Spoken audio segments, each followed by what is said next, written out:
తెలంగాణ రాష్ట్ర ప్రజలకు, మున్నూరు కాపు కుల బాంధవ్యులందరికీ, బీసీ కుల బాంధవ్యులందరికీ, ప్రజాప్రతినిధులకు, ఎస్సీ ఎస్టీ మైనార్టీ కుల బాంధవ్యులందరికీ నూతన సంవత్సర శుభాకాంక్షలు.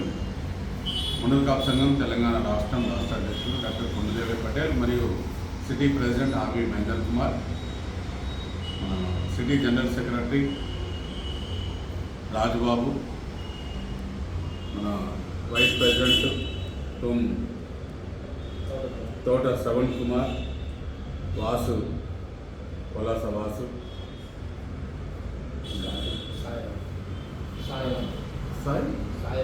సాయిరామ్.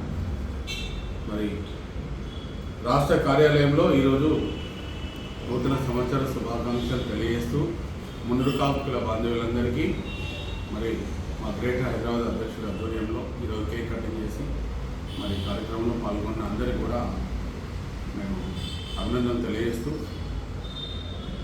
ఈ గ్రేటర్ హైదరాబాద్లో 24 నియోజకవర్గాలు ఉన్నవి, 150 డివిజన్లు ఈరోజు ఉన్నవి. ఇంకెక్కువ డివిజన్లు కూడా, ఇంకో 50 డివిజన్లు కూడా పెరుగుతున్నట్టున్నాయి. ఈ 200 డివిజన్ల వరకు అవుతాయి 24 నియోజకవర్గాలు. ఇక్కడ మున్నూరు కాపు కుల బాంధవ్యులు, మరి కాపు కుల బాంధవ్యులు చాలామంది ఉన్నారు, లక్షల కొద్ది ఉన్నారు ఇక్కడ హైదరాబాద్లో, ఈ గ్రేటర్ హైదరాబాద్లో. కాబట్టి త్వరలో వచ్చే కార్పొరేటర్ ఎన్నికలలో మన మున్నూరు కాపులు, మరి బీసీలు అందరినీ కలుపుకొని ఎక్కువ సంఖ్యలో మనం రేపు కార్పొరేటర్లో గెలవాల్సిన అవసరం అనేది ఉందని తెలియజేస్తున్నాను. ఎందుకంటే ఈ గ్రేటర్ హైదరాబాద్ 24 నియోజకవర్గాల్లో ఒకరే ఎమ్మెల్యే గెలిచినారు. ఎవరు? దానం నాగేందర్ గారు. ఖైరతాబాద్ నుంచి ఎమ్మెల్యే ఒకరే గెలిచారు. మరి ఎన్ని లక్షల మంది ఈరోజు దాదాపు ఒక 30 లక్షల మంది ఈరోజు ఒక ఫ్రెండ్ సిటీలోనే ఈరోజు కాపులు, మున్నూరు కాపులు ఉన్నారు. మరి మనం ఎంతమంది గెలవాలి? కాబట్టి మీరందరూ కూడా గ్రేటర్ హైదరాబాద్ అధ్యక్షులు city president RV Mahender Kumar గారు గత 10 సంవత్సరాల నుంచి వారి అధ్యక్షులుగా మరి కమ్యూనిటీ కోసం నిరంతరం కృషి చేస్తూ, మరి స్టేట్ మీటింగ్లు కూడా అన్నింటినీ కూడా కోఆర్డినేషన్ చేసుకుంటూ పనిచేస్తున్నారు. మరి వారి ఆధ్వర్యంలో 150 డివిజన్లలో కమిటీలు ఏర్పాటు చేస్తున్నారు. 24 నియోజకవర్గాల్లో కమిటీలు కూడా ఏర్పాటు చేయడం జరుగుతుంది. 24 నియోజకవర్గాలకు రంగారెడ్డి జిల్లా, మేడ్చల్, మళ్ళీ సంగారెడ్డి, ఈ జిల్లాలు అటాచ్ ఉంటాయి. ఈ 3 జిల్లాల అధ్యక్షులను కలుపుకొని 24 నియోజకవర్గాల్లో ప్రతి ఒక కమిటీలో 15 మంది సభ్యులు ఉండాలి. అధ్యక్షుడు కార్యదర్శి 15 మంది సభ్యులు ఉండాలి. వారికి అనుబంధంగా 6 కమిటీలు ఏర్పాటు చేస్తున్నాం, 5 కమిటీలు ఏర్పాటు చేస్తున్నాం. ఏం కమిటీలు? మహిళలు. రేపొద్దున రిజర్వేషన్లో కార్పొరేటర్గా పోటీ చేయాలి, ఎమ్మెల్యే కూడా పోటీ చేసేటట్టు వాళ్ళు తయారు చేసుకోవాలి. మహిళా రిజర్వేషన్ వస్తుంది. మరి ఈరోజు యువకులు కార్పొరేటర్ ఎలక్షన్లలో పోటీ చేసి గెలిస్తే రేపు పొద్దున వాళ్ళు ఎమ్మెల్యేలు పోవడానికి అవకాశం ఉంటుంది మనకి. మరి యువకులను కూడా మనము ఈ 150 డివిజన్లలో 24 ఈ నియోజకవర్గాల్లో కూడా కమిటీలు ఏర్పాటు చేయాల్సిన బాధ్యత ఒక మహేంద్రన్న మీద కాదు. మీరు ప్రతి డివిజన్లో మున్నూరు కాపులున్నా ప్రత్యేకంగా మీరు కమిటీ ఏర్పాటు చేసుకొని మొత్తం లిస్ట్ అవుట్ చేయాల్సిన బాధ్యత ఆ డివిజన్లో ఉన్న వాళ్ళకి మీ అందరికీ ఉంటుంది. దానిలో యూత్, మహిళ, ఉద్యోగస్తులు, ఇక్కడ రైతులు లేరు, హైదరాబాద్లో ఉద్యోగస్తులు ఉన్నారు, బిజినెస్ ఉన్నారు, సీనియర్ సిటిజన్ ఉన్నారు. ఈ 5 కమిటీలలో 75 మంది ఒక డివిజన్కు, మెయిన్ కమిటీ 15 మంది, 90 మంది డివిజన్లు, 13,500 మంది ఓన్లీ కమిటీ మెంబర్లు వచ్చినారు 150 డివిజన్లలో. 24 నియోజకవర్గాల్లో 350 పైచీలకు ఈరోజు కమిటీ మెంబర్లు వచ్చినారు.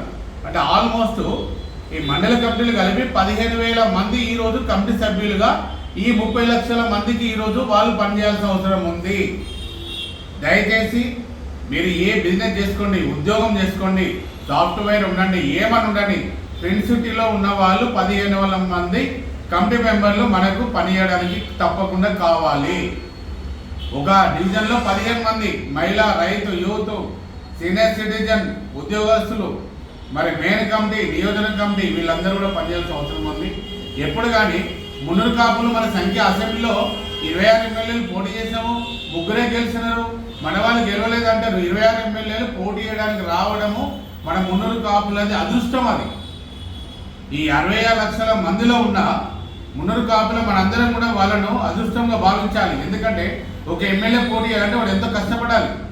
వాళ్ళు కష్టపడి డబ్బులు సంపాదించుకొని పేరు తెచ్చుకుంటేనే ఎమ్మెల్యేగా కనీసం వాళ్ళకి టికెట్లు వస్తుంది. వాళ్ళకి 3 పార్టీలలో 22 మంది వేస్తారు. దాదాపు ఇండిపెండెంట్గా 3-4 వేస్తారు. మరి వాళ్ళని మనకు గెలిపించుకునే స్థాయిలో మనం లేకపోతే, మనకు అసెంబ్లీలో మన సంఖ్య 3కు పడిపోతే, మన గురించి కార్పొరేషన్ ఇస్తామని కాంగ్రెస్ పార్టీ ఆ రోజు మనకు వచనంగా కూడా ప్రకటించి కూడా ఈరోజు కార్పొరేషన్ సొసైటీ అయితే అడిగే ధైర్యం అడిగే ఒక్కడు కూడా మున్నూరు కాపాడు ఆ ఎమ్మెల్యే కానీ ఎమ్మెల్సీ కానీ ఈరోజు మనకి ఇక్కడ అసెంబ్లీలో మాట్లాడలేదు. ఈరోజు సంవత్సరం బడ్జెట్ పోయింది. ఈరోజు ఎవరు అడుగుతాం అసలే. ఈరోజు కుల సంఘాలు పెట్టుకుని మా సభలు ఉంటాయి, ఇంకా ఎన్నో సంఘాలు ఉంటాయి, అందరు ఉంటారు. అందరం కూడా దేనికోసం పనిచేయాలా? మన కులం కోసం, డెవలప్మెంట్ కోసం. రేపు పొద్దున మనము మన పిల్లలను రేపు పొద్దున హాస్టల్స్ బిల్డింగ్ కట్టించుకోవాలి. ప్రతి జిల్లా కేంద్రంలో బాలబాలికల హాస్టల్ బిల్డింగ్ కట్టించి 5వ తరగతి నుంచి డిగ్రీ వరకు మనం చదివించాలి. అప్పుడే మనకు వాళ్ళకి వసతి ఇప్పియాలి. ఎవరు కూడా ఇప్పుడు బయటికి వెళ్ళాలంటే ఆ విదేశాలలో వెళ్ళాలి. నా పిల్లలు అమెరికాలో ఉన్నారు ఈరోజు. మన మహేంద్ర పిల్లలు కూడా 2 ఉన్నారు. మరి ఎంతమంది పిల్లలు ఈరోజు అమెరికాలో ఉన్నారు? ఎంతమందికి అవకాశం వచ్చింది? మరి బీసీ కార్పొరేషన్లో మున్నూరు కాపులకు ఒక్క లోన్ రాలేదు. మరి కాపు కార్పొరేషన్ దిక్కు లేదు. అదన్నా వస్తే దానివల్ల కనీసం ఒక కమ్యూనిటీ ఒక పిల్లోడు అమెరికా వెళ్ళాలన్నా, కెనడా వెళ్ళాలన్నా ఒక 10 లక్షలు 20 లక్షలు మనం ఇద్దామన్నా కూడా మనకి అది లేదు. ఈరోజు మరి ఎవరైతే నిరుద్యోగులు ఉన్నారో మరి వాళ్ళకి ఏమన్నా లోను అదో ఏదో ఏమన్నా ఇస్తే వాళ్ళు ఏమైనా చిన్నగా ఆ బిజినెస్ లేకపోతే ఇండస్ట్రీ పెట్టుకొని బతుకుతారంటే అది కూడా దిక్కులేదు. మరి ఎందుకంటే మనం 1947 నుంచి ఈరోజు ఓట్లు వేసుకుంటూ వస్తున్నాము. మనం ఎందుకు ఈరోజు మన కులం కోసం పథకాలు కానీ డబ్బు కానీ ఫండ్స్ కానీ తీసుకునే స్థాయిలో ఈరోజు మున్నూరు కాపులు లేకపోతే, మున్నూరు కాపులు ప్రజాప్రతినిధులు అయిన వారికి 10 సంవత్సరాలు ఉన్నాడు, ఎవరు మాట్లాడలేదు. అది ఎంపీలు ఉన్నారు, ఎమ్మెల్యేలు ఉన్నారు, మరి ఆ ఎమ్మెల్సీ ఉన్నారు, కార్పొరేషన్ చైర్మన్ ఉన్నారు, ఎవరు కూడా మాట్లాడలేదు.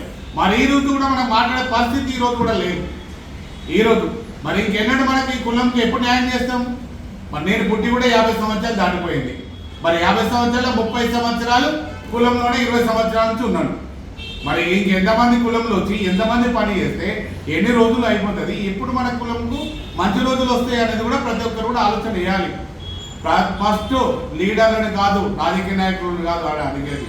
మనలో మనకు మార్పు తీసుకొచ్చుకుంటేనే రేపొద్దున మన వాళ్ళు రేపొద్దున అసెంబ్లీలో కానీ పార్లమెంట్లో ఉంటే రేపు ఫండ్స్ గవర్నమెంట్ నుంచి ఫండ్స్ తీసుకొస్తే లక్షల కోట్ల బడ్జెట్ ఈరోజు ఈ రాష్ట్ర ప్రభుత్వంకు 15 లక్షల కోట్ల బడ్జెట్ అనేది వస్తుంది.